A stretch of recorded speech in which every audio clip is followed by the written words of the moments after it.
शादी के दिन दूल्हे ने दुल्हन का घूंघट उठाया और तुरंत शादी तोड़ दी।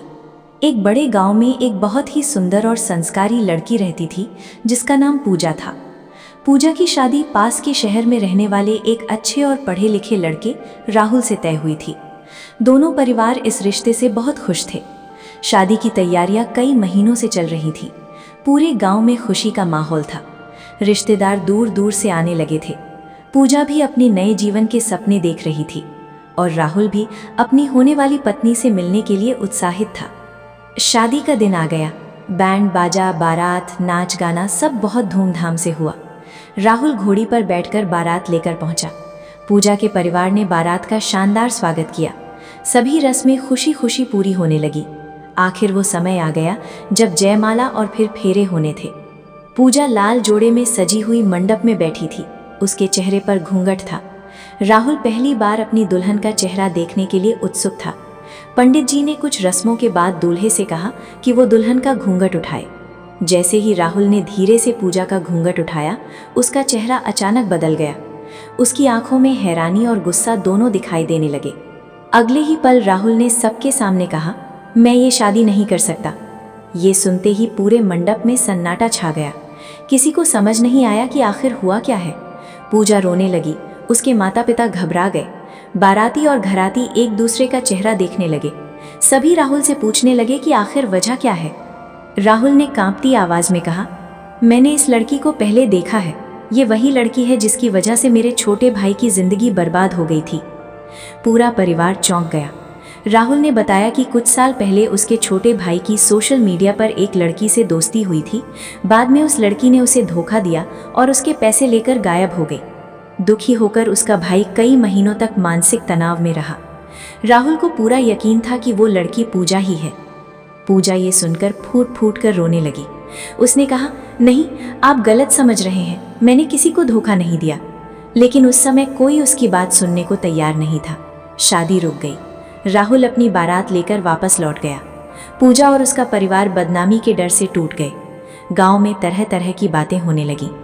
कुछ दिनों बाद राहुल के छोटे भाई को इस घटना का पता चला। उसने पूजा की तस्वीर देखी और तुरंत राहुल से कहा, भैया, ये वो लड़की नहीं है। जिस लड़की ने मुझे धोखा दिया था उसका नाम और चेहरा दोनों अलग थे। ये सुनकर राहुल के पैरों तले जमीन खिसक गई। उसने जल्दबाजी में बिना पूरी सच्चाई जाने एक निर्दोष लड़की की जिंदगी बर्बाद कर दी थी। उसे अपनी गलती का एहसास हुआ। वो तुरंत पूजा के घर पहुंचा। जब राहुल वहां पहुंचा तो उसने देखा कि पूजा और उसका परिवार बहुत दुख में जी रहा था। राहुल ने सबके सामने हाथ जोड़कर माफ़ी मांगी। उसने कहा, मुझसे बहुत बड़ी गलती हो गई। मैंने बिना सच जाने फैसला कर लिया। पूजा के पिता की आंखों में आंसू आ गए। उन्होंने कहा, बेटा, जो इज्जत एक बार चली जाती है वो आसानी से वापस नहीं आती। राहुल को अपनी गलती पर बहुत पछतावा हुआ। उसने पूरे गांव के सामने अपनी भूल स्वीकार की। धीरे धीरे लोगों को भी सच्चाई का पता चला। कई महीनों बाद राहुल और पूजा के परिवार फिर से मिले। इस बार सभी जांच पड़ताल और सच्चाई जानने के बाद ही फैसला लिया गया। राहुल ने पूजा से कहा, अगर तुम मुझे माफ़ कर सको तो मैं ज़िंदगी भर तुम्हारा सम्मान करूँगा। पूजा ने काफ़ी सोचने के बाद उसे माफ़ कर दिया। फिर दोनों की शादी हुई। लेकिन इस बार रिश्ते की नींव शक पर नहीं बल्कि विश्वास पर रखी गई। सीख, किसी भी इंसान के बारे में बिना पूरी सच्चाई जाने फैसला नहीं करना चाहिए। एक गलतफहमी किसी की पूरी जिंदगी बदल सकती है। शादी टूटने के बाद पूजा की जिंदगी पूरी तरह बदल गई थी। जो लोग पहले उसकी तारीफ करते नहीं थकते थे, वही अब उसके बारे में तरह तरह की बातें करने लगे थे।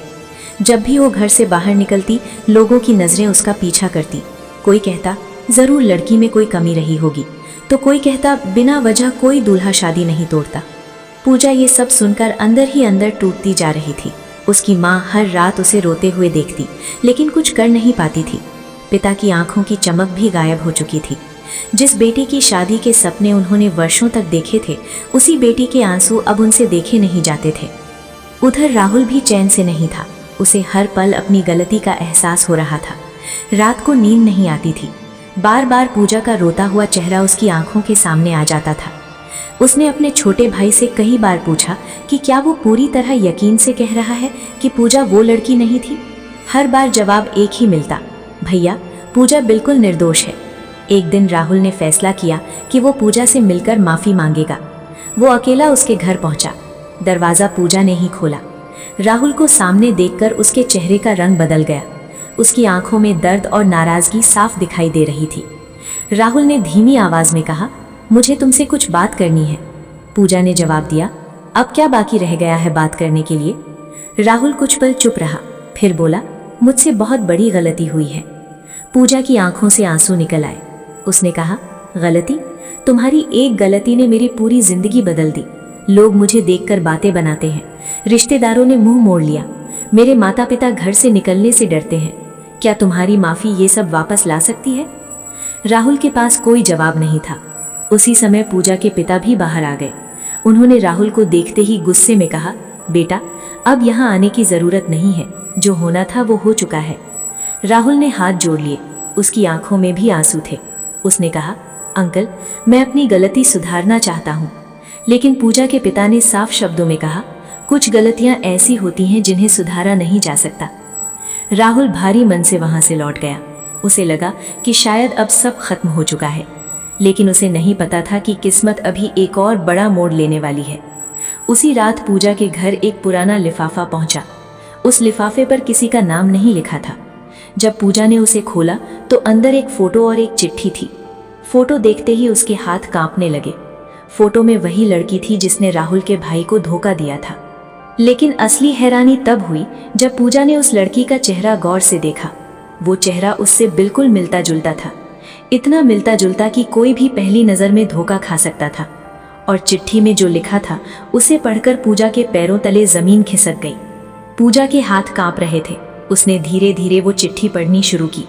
चिट्ठी में लिखा था, अगर ये चिट्ठी तुम्हारे हाथ में पहुंची है तो इसका मतलब है कि मेरी वजह से तुम्हारी जिंदगी में बहुत बड़ी परेशानी आ चुकी है। मेरा नाम प्रिया है। मैं वही लड़की हूँ जिसने राहुल के भाई को धोखा दिया था।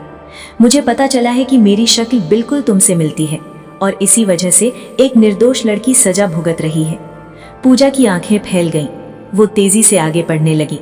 मैंने जिंदगी में बहुत गलतियां की, लोगों को धोखा दिया, झूठ बोला और पैसों के लिए कई लोगों का भरोसा तोड़ा। लेकिन जब मुझे पता चला कि मेरी वजह से किसी बेगुनाह लड़की की शादी टूट गई है तो मैं खुद को माफ नहीं कर पाई। चिट्ठी पढ़ते पढ़ते पूजा की आंखों से आंसू बहने लगे। अगली लाइन पढ़कर तो पूरा परिवार हैरान रह गया। सच ये है कि मैं तुम्हारी जुड़वा बहन हूँ। पूजा के हाथ से चिट्ठी लगभग गिर गई। उसकी माँ और पिता भी स्तब्ध रह गए। पूजा ने कांपती आवाज में कहा, ये कैसे हो सकता है? चिट्ठी में आगे लिखा था, जब हम पैदा हुए थे तब अस्पताल में कुछ ऐसी परिस्थितियां बनी कि हम दोनों अलग हो गए। तुम्हें एक परिवार ने गोद ले लिया और मुझे दूसरे परिवार ने। मुझे इस सच्चाई का पता कुछ महीने पहले ही चला। मैं तुम्हें ढूंढना चाहती थी लेकिन तब तक बहुत देर हो चुकी थी। पूजा की माँ रोने लगी। उन्हें याद आया कि वर्षों पहले अस्पताल में हुई एक गड़बड़ी की बात डॉक्टरों ने बताई थी, लेकिन कभी कोई सबूत नहीं मिला था। अब सब कुछ धीरे धीरे साफ होने लगा था। चिट्ठी के आखिर में लिखा था, अगर मुझे कुछ हो जाए तो मेरे बेटे को बचा लेना, क्योंकि कुछ लोग उसके पीछे पड़े हैं। ये पढ़ते ही कमरे में फिर सन्नाटा छा गया। प्रिया का एक बेटा था और अब उसकी जान खतरे में थी। लेकिन उससे भी बड़ा सवाल ये था कि आखिर वो बच्चा किसका था और कौन लोग उसके पीछे पड़े थे। प्रिया की बेटे की बात सुनकर पूजा पूरी रात सो नहीं सकी। उसके मन में बार बार वही सवाल घूम रहा था, आखिर उसकी बहन कहाँ है और वो छोटा बच्चा किस मुसीबत में फंसा हुआ है। अगली सुबह पुलिस ने पूजा, राहुल और दोनों परिवारों को थाने बुलाया। वहां पहुंचते ही अधिकारी ने एक नई जानकारी दी। हमें प्रिया की मोबाइल की आखिरी लोकेशन मिल गई है। सबकी नज़रें अधिकारी पर टिक गईं। वो शहर से लगभग 100 किलोमीटर दूर एक पुराने फार्म हाउस के पास देखी गई थी। ये सुनते ही पूजा ने कहा, मुझे वहां जाना है। राहुल भी तुरंत बोला, मैं भी साथ चलूंगा। कुछ ही देर में पुलिस की टीम, राहुल और पूजा उस फार्म हाउस की तरफ रवाना हो गए। फार्म हाउस बहुत पुराना और सुनसान था। चारों तरफ झाड़ियाँ थीं। ऐसा लग रहा था जैसे वहां वर्षों से कोई नहीं आया हो।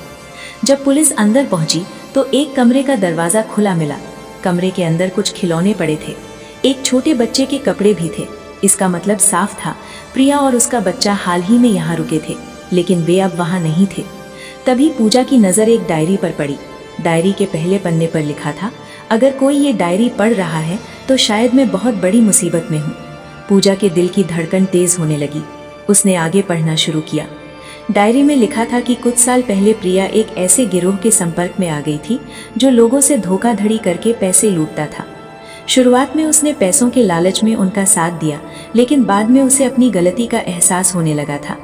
जब उसका बेटा पैदा हुआ तब उसने अपराध की दुनिया छोड़ने का फैसला कर लिया था, लेकिन गिरोह का सरदार उसे छोड़ना नहीं चाहता था क्योंकि प्रिया को उनके कई बड़े राज पता थे।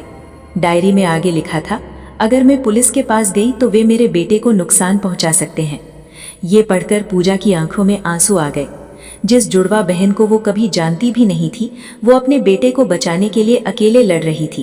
तभी पुलिस को फार्म हाउस के पीछे एक गुप्त कमरा मिला। दरवाजा तोड़कर जब सब अंदर पहुंचे तो वहां दीवार पर कई तस्वीरें लगी हुई थीं। उन तस्वीरों में प्रिया थी, उसका बेटा था और एक तस्वीर देखकर राहुल के होश उड़ गए। उस तस्वीर में गिरोह के सरदार के साथ राहुल के परिवार का एक बेहद करीबी व्यक्ति खड़ा था। वो कोई और नहीं